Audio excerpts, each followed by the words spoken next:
Hey guys, can I interest you in Moondrop Quarks? Would you like to buy yourself Moondrop Quarks? Why buy one when you can buy 3? Leave one at your office, leave one at the house, leave one in your bag so you never ever have to be without a Moondrop Quarks. Order now with a low payment of $12.99 each, and the best part is all 3 of them together is still gonna cost you less than a tin T2, which is pretty crazy to think about. All joking aside, let's get down to business, the serious stuff, the sound breakdown. What do I think about these and how does it compare to other really good IEMs in the same or similar price bracket? Let's jump into it. Yo, hey guys, before we begin this video, Hifigo is having a sale. Yep, it's ending on August 28th. This is not sponsored by them or anything. I just thought I'd share the news that there's a sale going on for many items, including the Aria, the Starfield, 2 really good IEMs at cheaper prices now. They were already good at the prices they're at, but now they're even cheaper. So yeah, hopefully you guys find something you want. If you guys been looking for sales opportunities,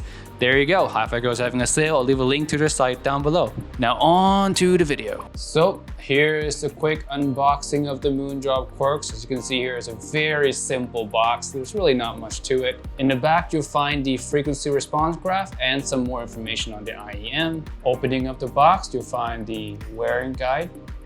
And here are the IEMs themselves.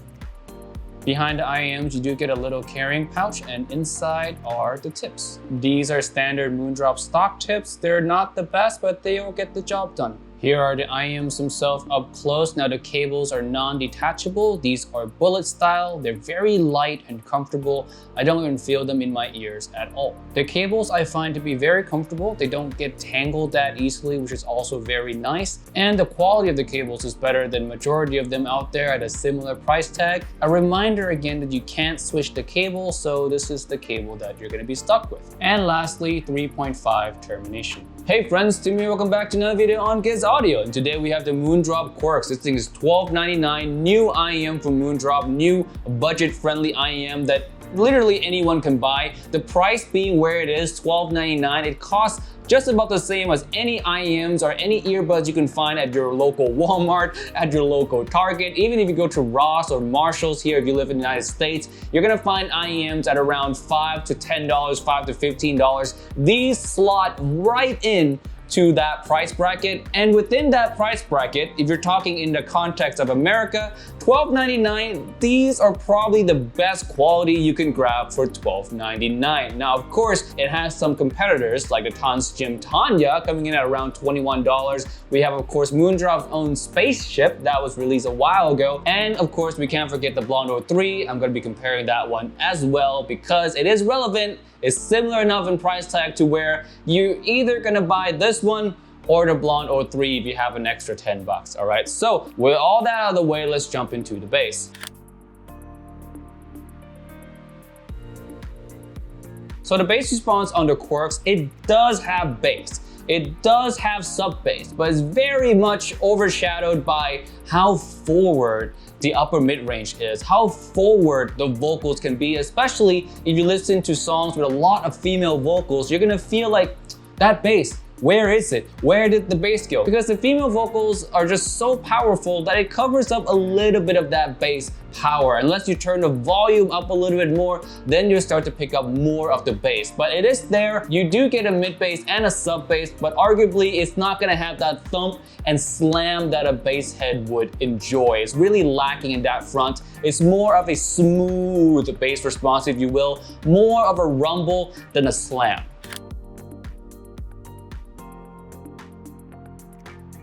Moving on to the mid-range now, the lower mid-range, the male vocals, the cellos, all those lower instruments are gonna feel slightly bit warm. Just a touch of warmth, not too much, nothing that colors the IEM in a significant way. It's more neutral than anything, but it does have that touch of warmth to it. Moving on to the upper mid-range, like I said again, with the female vocals, a lot of the instruments that live in this range as well are gonna feel very forward, like the highlight of the show kind of. The first time I listened to these, I instantly thought about the HD660S, which is the headphone from Sennheiser. That one's a mid-range focused headphone. My first initial thought was that I'm listening to an IEM version of the HD660S. Of course, after further testing, that's really not the case, but that just goes to tell you how forward the vocals can feel sometime on these, especially again, like I said, in the female vocals. And it's beautiful, it's luscious, there's no annoying little peaks. The timbres on these are very, very good. Like, it's very natural, very smooth, relaxing. Musical, as a lot of people like to call it. I would also call it a musical type smooth listening experience. It's just overall really, really pleasant, and it complements the smooth bass response really well.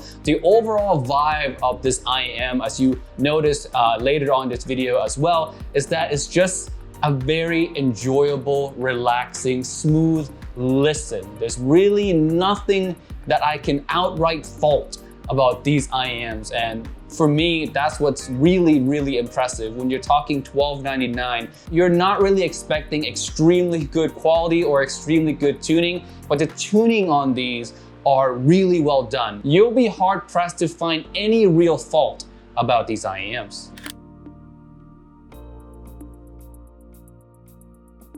Moving on to the treble region. Now, these do have somewhat of a treble energy, just a touch of treble energy. I would still say that it's not enough if you're listening to orchestra. You want that shimmer and shine that comes with flutes, that comes with cymbal hits, that comes with some percussion hits. It's really not gonna have a lot of that. And when it comes to micro details as well, the little high note separation, these are really not gonna have that, but for $12.99, really can't complain. I can't think of one other IEM that has that quality for this price. So for the, the price that it's at is quite competitive, and is a normal trait that you'll find with a lot of other IEMs out there.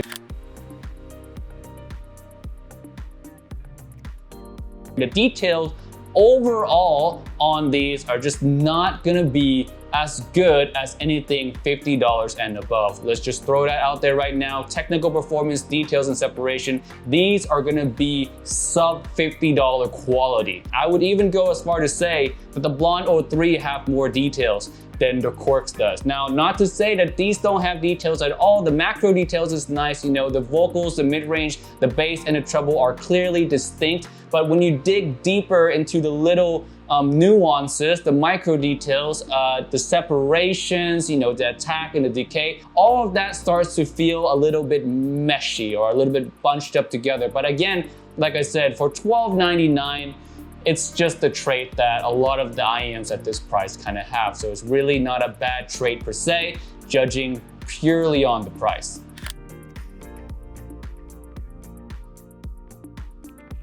Moving on to imaging and soundstage on these IEMs. Imaging is quite all right. It's not bad, it's average. You can tell left and right. You're not really gonna be able to tell depth, further, closer, that's a little bit mushy as well with these IEMs, but left to right, the sweeping motion, all that is there for the most part. It's not gonna be the most detailed left to right sweeping motion or the most pinpoint accuracy imaging, but it's there. Soundstage wise, these live kind of inside your head, maybe a little bit wider than inside your head, and that's pretty much all I have to say about it. It's really not impressive, but it's really not bad at the same time. I would say that it's actually good that it lives just a little bit outside your head. It's not a total inside head experience, and that's all I can say about it really. Now, since the IEM is just so inexpensive, there weren't really that many things to say about it, so I instead decided to just do a lot of comparisons. So today we have, of course, the Quarks, we have the Tanya, we have the Blonde 03, and also we have the Space Chip. So let's compare all these three to the Quarks, all right? So in comparison, Quarks versus Tanya, the Tanya is gonna feel very overwhelmingly more colored than the Quarks. The bass on these are gonna bleed so much into the male vocal range, like the lower mid-range. It's gonna add a lot of warmth. It's very relaxing type of listen here with the Tanya. Warm, rich, smooth, big. It's a lot of bass. You feel tons more bass on the Tanya than you do on the Quarks, that's for sure. So yeah, warmer, bassier, but the sacrifice there is that the upper mid-range, the female vocals on the Tanya just can't beat the Quarks. The Quarks does that better. The Quarks overall has a little bit more treble energy as well. So yeah, that's the trade-off. You want a really smooth, warm, bassy experience, or do you want a more balanced, more upper mid-range focused experience in these? Detail-wise, they're about the same. Moving on to the spaceship. Now, between the spaceship and the Quarks, they're tuned quite similarly. You'll find that the Quarks actually has a little bit more of that sub-bassy rumble than the spaceship. Now, where the spaceship falls a little short for me is how the treble is done. It's quite a bit more aggressive than on the Quarks. So this Quarks gonna have a smoother kind of vocal to treble experience, just a smoother experience overall, while on the spaceship, you really feel that. You feel a little bit more of that treble energy, which does make some female vocals, the timbre of some female vocals come across a little bit metallic at times. For me, between the two, I highly enjoy the Quarks more for its just overall smoother listening experience. Now, I will say that the spaceship has more details due to that, elevated treble area. It brings out a little bit more shine. But overall, the Quarks is a more enjoyable listening experience for my taste. Not to say that the spaceship is bad, I'm just saying that the Quarks definitely feels like a more experienced Moondrop as a company rather than this that was made a while back. Maybe back when they didn't have so much experience like they do today. The Quarks definitely feel like overall a smoother, a slight bit of upgrade to the spaceship.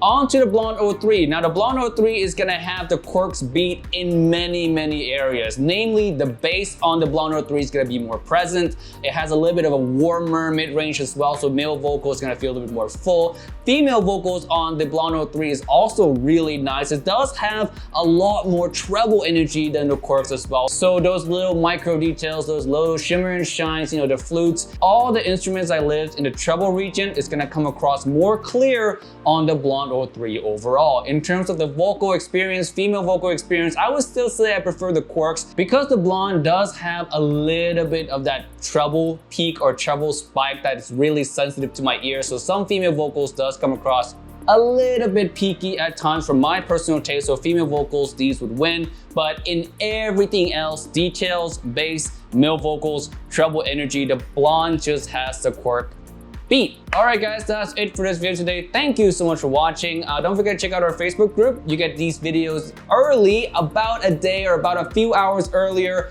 than most people. We're also doing giveaway announcement on the groups as well. We're planning on doing monthly giveaways. So join the group and stay tuned for that. And with that being said, guys, subscribe if you haven't. I'll see you guys in the next video. Peace. Bye.